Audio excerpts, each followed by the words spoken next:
Imagine that you are a big influencer with a welcoming community of people that are looking up to you for content to get away from their hardships, such as work and school. And it all comes crashing down one day because of a community called the cancel culture. Cancel culture has been an issue circling around the internet for 10 years. The cancel culture is an act of online harassment and bullying that forces a person off of a platform such as social media and a position of a company or an industry. Cancel culture started out as a group of people on social media that tells the wrongdoings of a person that have not received punishment for the things that they are actively doing on a professional level, like harassing and bullying and speaking on controversial topics. Cancel culture, let me share my screen really quickly. Cancel culture started off on a website named Tumblr. This this website came out in 2009, and in 2010, cancel culture became more known, especially on a social media website named Twitter, which they mostly migrated to from Tumblr to Twitter. Cancel culture has ruined lives. Cancel culture has ruined lives of influencers. They have ruined lives of influencers' families slash friends, and they have ruined things that the influencers' content, they have ruined things that the influencers made. I have a couple examples to show you. This guy right here was one of the victims of cancel culture. His name was Scott Cawthon. Scott Cawthon is the horror game creator. He's the creator of the horror game series named Five Nights at Freddy's. Someone wanted to start something on Twitter and found his donations he did to several Republican charities. Everyone on everyone on cancel culture did not like this and they started harassing him on Twitter. Cawthon explained the situation of the donations he did by saying that he is a Republican, he is Christian, and he is pro life. And a couple days later, he had to retire due to this cancel culture. Here is another example of cancel culture at work. This guy here is named John Schlatt or Jay Schlatt. He has made and told edgy jokes that a lot of people found offensive. Cancel culture has tried to cancel him for years and proved unsuccessful. And they have found out that he was a friend of a guy named Tommy Innit. Tommy Innit now are actively going for Tommy Innit because they could not cancel Jay Schlatt, which he was 17 at the time.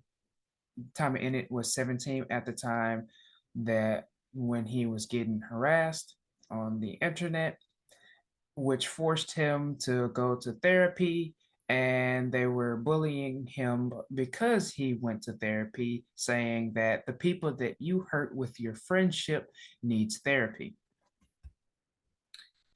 Now, I have one more example of cancel culture at work, and it was because of a cat that Jay Schlatt liked on Twitter and gave a gift to the owner. The owner decided to take a picture of her cat with the gift that Jay Schlatt wanted, that Jay Schlatt gave the owner. Jay Schlatt, they trying to cancel him for years.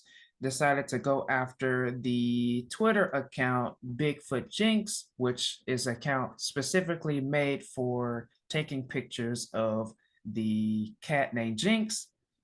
And they are saying meaningful things to not the cat owner, but the actual cat, which I believe it's really is not necessary and are going and is going too far with trying to harm the people around the person that you are trying to cancel.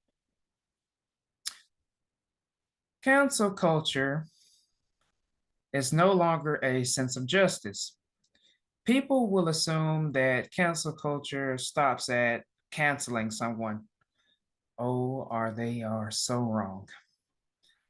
Cancel culture leads to dox attacks.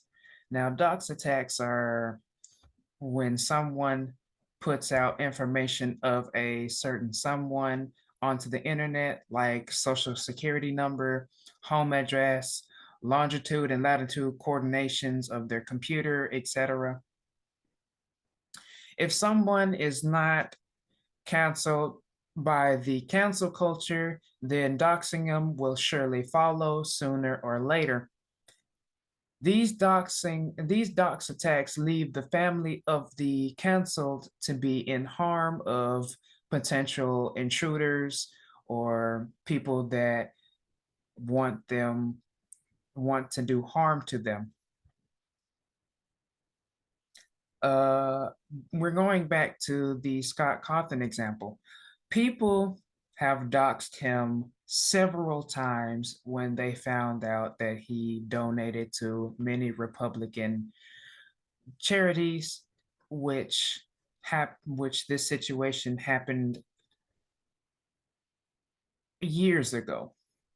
People are now still doxing him to this day, and I am pretty sure his family had to move multiple times because of these doxing attacks.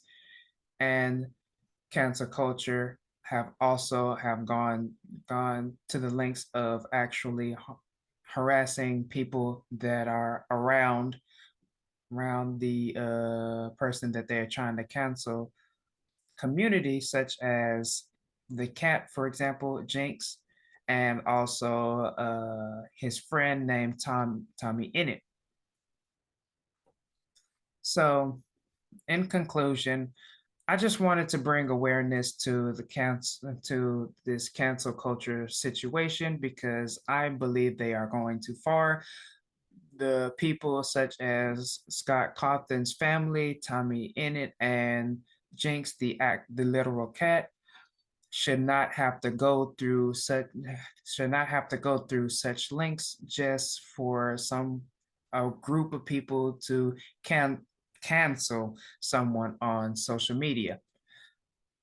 In my opinion, I think we should really hold off and stay away from social media as much as we can because social media eventually will lead to many hardships and many people's lives ruined just for posting something that they felt the need to post and or talk about controversial topics that they just want to talk about. Like I said, not only did they ruin lives of people around them, they even ruin lives of the target their target person that they are trying to cancel.